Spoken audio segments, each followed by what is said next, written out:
We are now entering a phase in which the whirlwind of chaos and destruction will be accelerating far beyond the level that it has been moving at.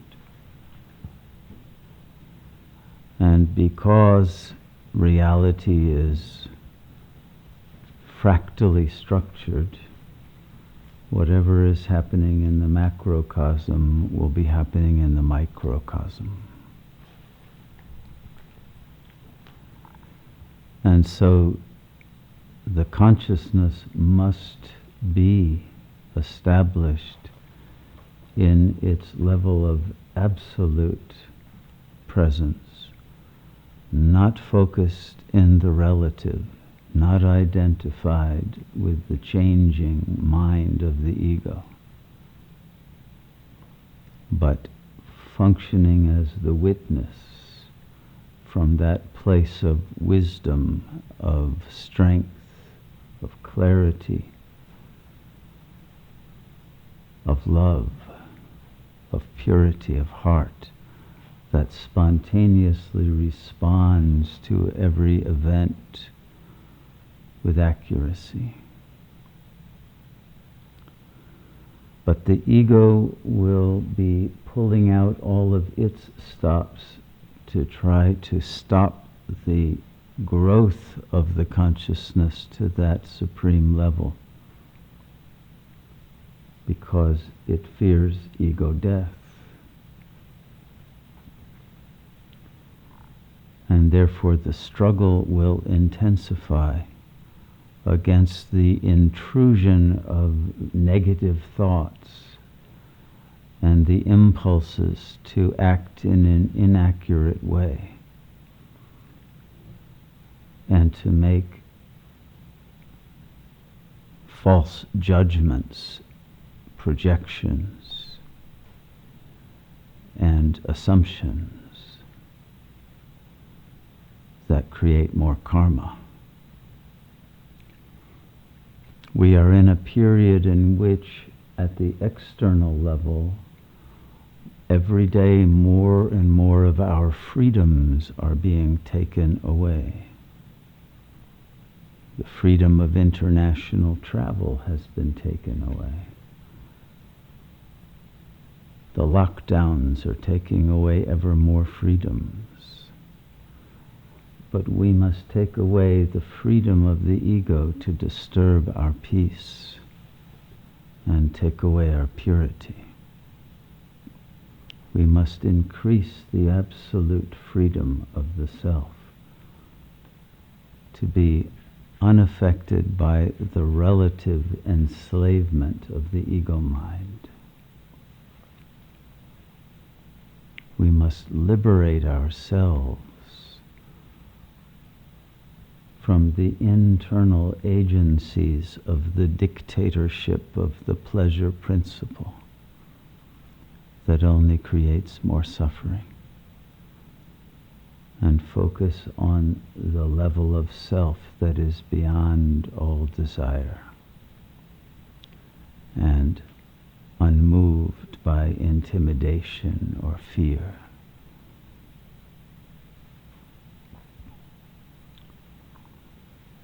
The self must be unconcealed.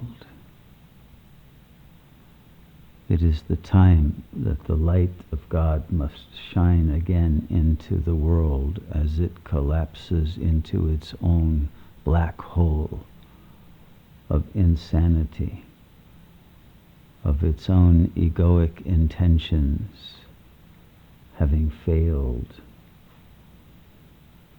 to bring order or to be able to sustain life. We must be in that level of consciousness in which we are able to transmit peace and hope to those who will be falling into dread and anxiety. And we must be ourselves absolutely immune to all the anxieties that the ego is heir to, and to not fall prey to its fantasies either.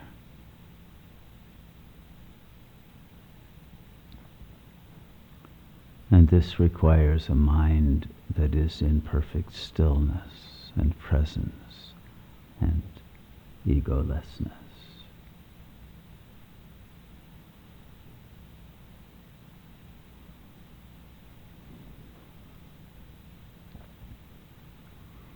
This is our last moment in which we can prepare, in which we can train the mind to abide in peace while there is sufficient amount of external peace, that we are not drowned by the anxieties and the negativity that will be abounding on all sides,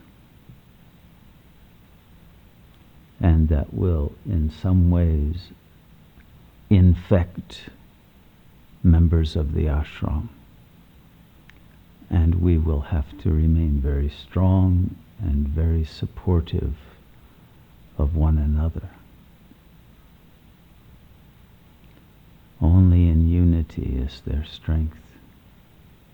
Only in unity, when we are all free of Maya, will the network of our collective consciousness be strong enough to keep the energy field pure and free of the infection by the virus of Maya.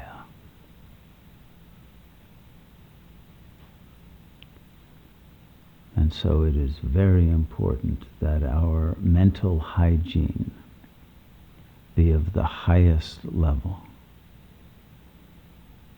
so that no projections leak out of the mind and attack anyone with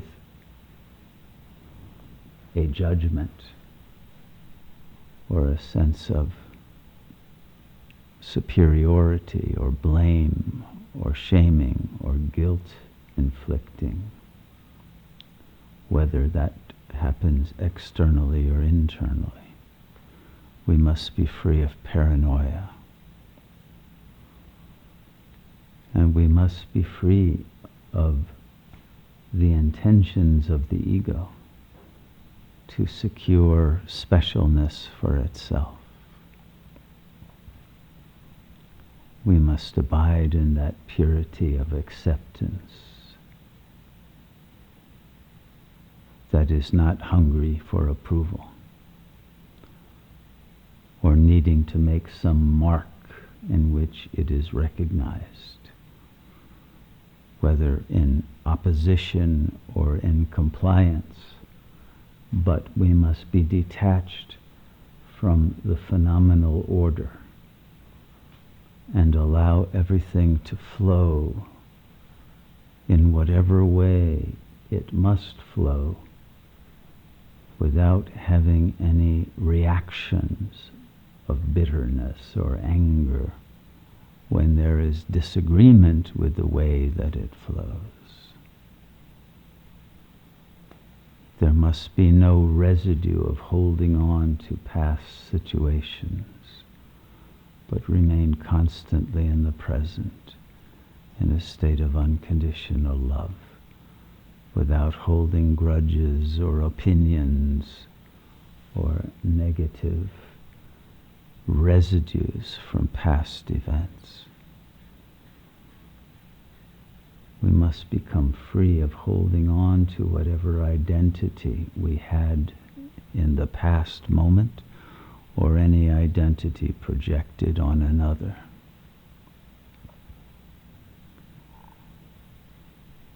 The consciousness must recognize the unity of the field of which we are all precipitates and which we are all emanating co-creators, and to not see or focus on any differences or failings, but continue to uplift and to recognize that eternal light and love within each being, and not ratify or affirm whatever ego resistances one feels within or without that would try to throw barriers in between one another or our capacity to love. Because it is only if we create and sustain the energy field of pure love that we will have the antidote to all the negative energies that the world is now producing, and in which we will have the medicine to heal others who will come in order to be free of their own pain and suffering that their unpurified egos are causing them.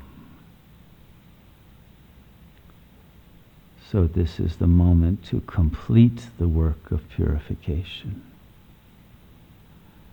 and complete the work of being done with rolling around on the wheel of Maya.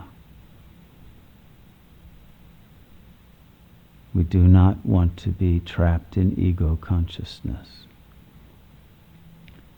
In these final moments when only God consciousness will suffice to liberate us from the destructive powers that are now cleansing the earth of a morbid and dying civilization. We require that love that understands and resonates with the miraculous, that knows that life is eternal, and that understands that the death that is occurring at a planetary level now is a blessing and will give birth to more beautiful forms of life, and that the cause of the loss of beauty and goodness is in our own being, our own participation in Maya, and that our duty now is to free the world of our egos so we do not inflict any more negativity upon the collective noosphere, so that nature itself may be reborn in the perfect infinite intelligence of God consciousness that will enable all forms of life to flourish once again.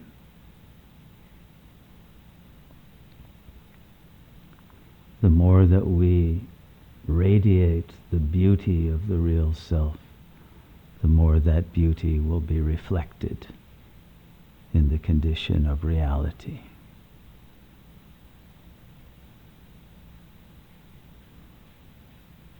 Now is the moment to be free of the chattering mind and of all of its negative thinking processes. It is the time to abide in silence and presence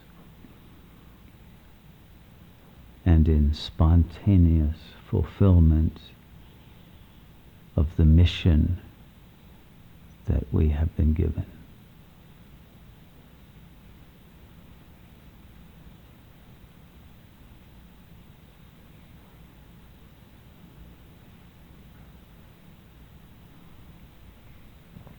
In order to do this, we must recognize that the ego mind is our enemy.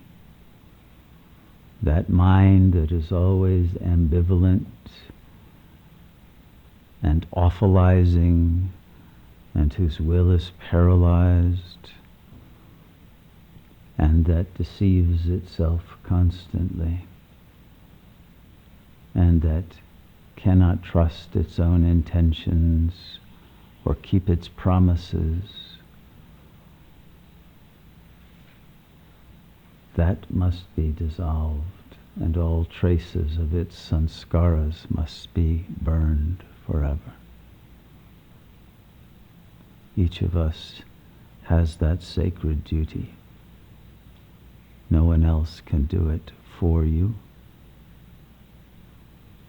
But the sooner that you do it, the sooner that accomplishment brings power to the morphogenetic field to enable others to do it more easily.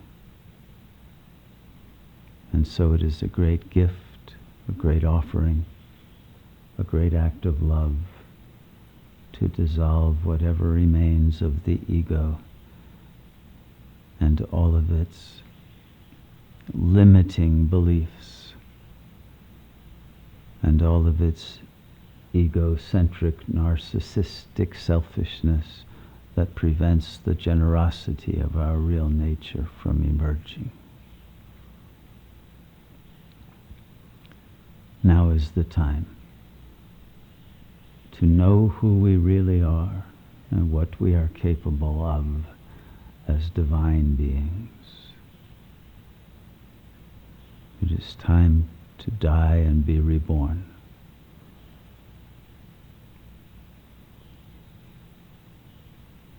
And it is time to do this cleanly